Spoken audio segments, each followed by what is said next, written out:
Alors, bonjour tout le monde, donc je fais cette nouvelle vidéo pour parler de démographie et d'écologie en fait. Alors est-ce que la question elle est simple, est-ce qu'on peut faire de l'écologie sans réguler les démographies? Alors quand je dis les, je ne parle pas forcément de l'être humain, hein. On a un exemple avec les populations d'éléphants en Afrique. On sait que quand elles sont trop nombreuses en fait, je pense pas que d'une façon naturelle, il y ait eu une fois sur Terre trop d'éléphants. Peut-être, hein, peut-être que je me trompe. Il y a peut-être eu trop de mammouths à un moment donné, ça a déréglé des écosystèmes, ou trop de rhinocéros laineux, vous avez des herbivores ultra massifs qui faut des centaines de kilos de végétaux par jour. Alors, on sait que ça a été le cas, ça on l'a vu, ça a été prouvé scientifiquement par l'observation. Je sais pas si c'est au Serengeti ou quelque part en Afrique, où les populations d'éléphants en fait ne cessaient de croître et puis du coup l'homme avait abattu trop défriché et il n'y avait pas assez de végétaux pour les éléphants et donc de ce fait, eh ben, ils ravageaient le peu d'arbres qui restaient, ils s'en servent aussi pour se gratter. Des fois ils font un peu des fois les jeunes éléphants ont besoin de rapports de force en fait, donc ils s'en servent pour montrer un petit peu, pour s'entraîner. Et donc en fait il y avait une destruction massive des forêts en fait des écosystèmes on va dire par les éléphants en fait. Donc en fait on voit que c'est pas un problème qui est que humain en fait, c'est un problème qui est mathématique et qui touche absolument tout le monde. On sait que s'il y a trop d'espèces, une espèce de fourmi peut être invasive, même dans son milieu originel. Voilà, chaque espèce, même des végétaux, hein. Alors je ne sais pas si on peut parler de démographie quand c'est des végétaux, mais on sait qu'il y a des végétaux qui sont très invasifs et de ce fait, eh ben, ils vont pourrir les écosystèmes.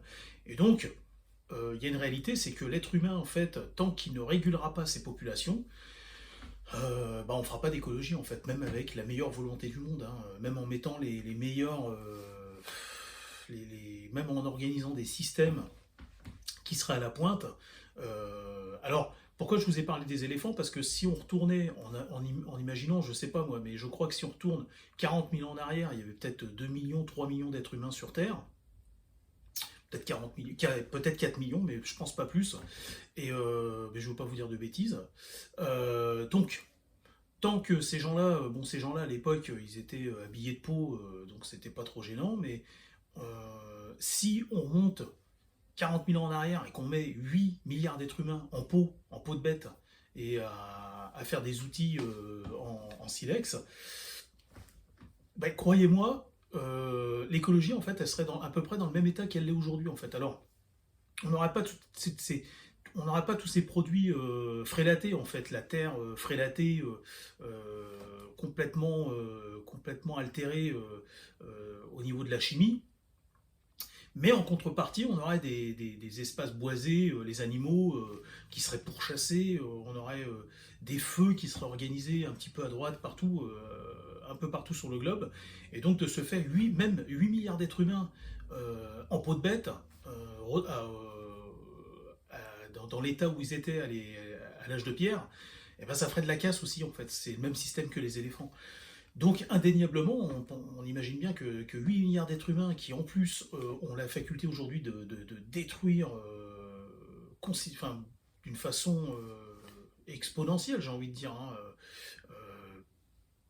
parce qu'en fait, toute cette industrie qu'on produit en fait pour la mode, bah, tous ces déchets en fait qui sont produits, la nature n'a plus le temps de les traiter, elle ne peut plus les traiter en fait.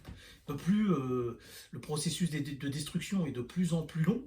Avec les matières, là, par exemple, j'ai vu les paillettes la dernière fois sur une radio bien connue, ils parlaient des paillettes. En fait, c'est une connerie, ça, de jeter des paillettes lors des anniversaires de 100 mètres. Enfin, c'est du plastique, quoi. C'est des matières ultra résistantes. Et puis, une fois que c'est dans la terre, enfin, les vers de terre, on mange. Enfin, s'il y avait que ça, à la limite, s'il y avait que ça. Et donc, on comprend bien que je fais cette vidéo vraiment pour sensibiliser et puis pour bien comprendre que il y a une hiérarchie des priorités en fait, et tant qu'on ne voudra pas regarder la vérité en face, et, et tant qu'on ne comprendra pas en fait que la démographie, enfin, tant qu'on ne régule pas notre démographie, bah, il n'y aura pas d'écologie. Alors, quand je dis réguler la démographie, on parle un peu de licenciement, pas de licenciement, de départ qui ne serait pas remplacé, hein, tout simplement, comme dans une entreprise. On ne parle pas de licenciement, on ne parle pas de liquider des gens, hein, c'est pas le but. Le but, c'est de sens d'arriver à faire comprendre à l'humanité, en fait, hein, de façon globale, qu'il faut redescendre l'humanité, bah, il faut la redescendre à 4 milliards d'êtres humains, mais de façon urgente, en fait. Hein. C'est urgent, il faut qu'on redescende à 4 milliards d'êtres humains. Le souci, c'est que je pense qu'en Occident, on serait capable, alors il y a toujours des abrutis, hein, dans toutes les civilisations, il y a des abrutis. Moi, je connaissais, enfin, c'était pas un pote, c'était pas un ami à moi, je le connaissais parce que c'était un voisin, et c'était vraiment un sale mec, et il faisait des enfants à sa femme, il tombait tout le temps sur des filles, et il avait décidé de faire des enfants jusqu'à ce qu'il ait un garçon. Et au bout du cinquième, ça a été un garçon. Je vous dis pas la femme dans quel état elle était. Bon, enfin, en plus, je le soupçonne de. Je pense qu'il frappait sa femme, parce que des fois, elle avait des nions sur le visage et tout, et ça, c'est pas en ouvrant une porte, quoi. Mais enfin, bref, vous voyez un peu le personnage. Et donc, en Occident aussi, on a des tares, je dis pas, hein, des poids morts, mais il y a quand même des nations, des pays où c'est devenu, hein, je dis pas que ça a toujours été comme ça, hein.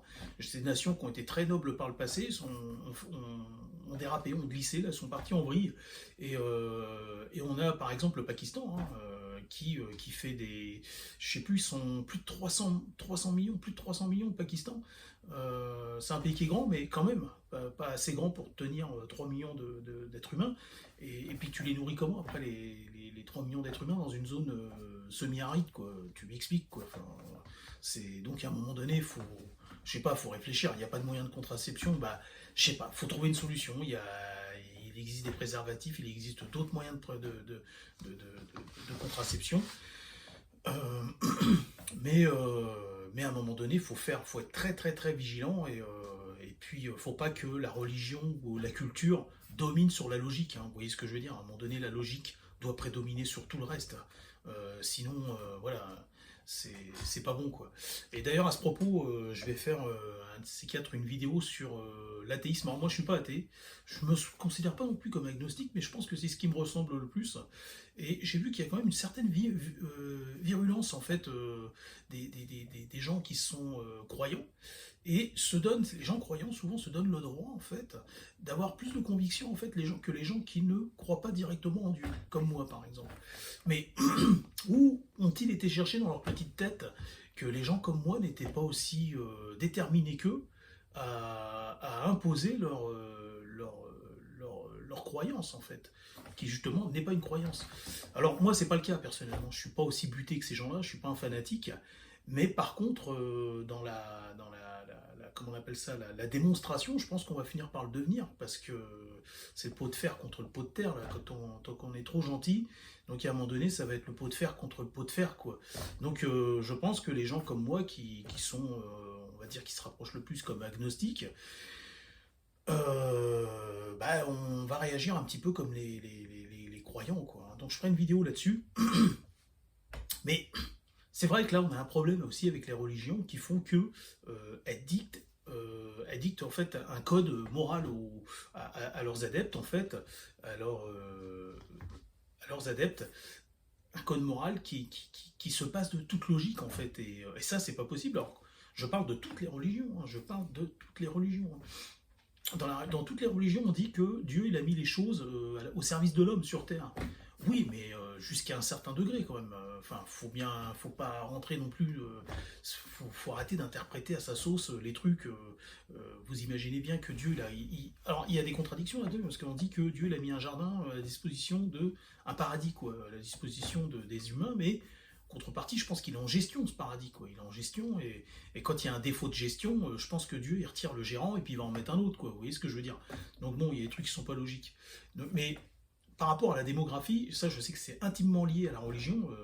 C'est souvent lié à la religion, hein. Et je cible pas une seule religion, hein, je cible toutes les religions. Dans les religions, ils encouragent la procréation, en fait, à procréer, en fait, mais aujourd'hui, voilà,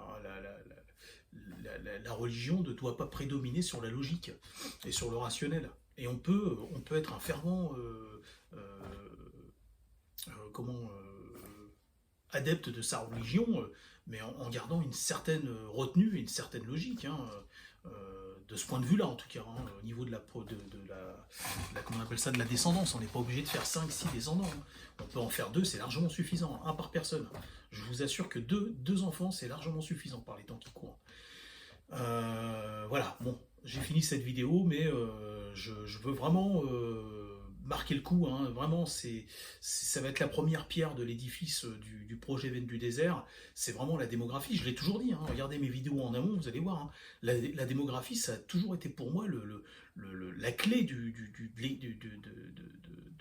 l'écologie, hein. On ne peut pas faire, et même de la gestion humaine, quoi. Regardez Haïti, par exemple. Je vous donne un exemple. Haïti, ils sont surpeuplés. Ils ne pourront jamais y arriver. Ils ne pourront jamais y arriver. On leur envoie une caisse de denrées. C'est comme si on leur avait rien envoyé. Ils sont trop nombreux. À un moment donné, il faut arrêter de faire des mômes. Il faut arrêter de se reproduire comme ça à tire-larigot. Enfin voilà. Bon, je vous quitte. À bientôt.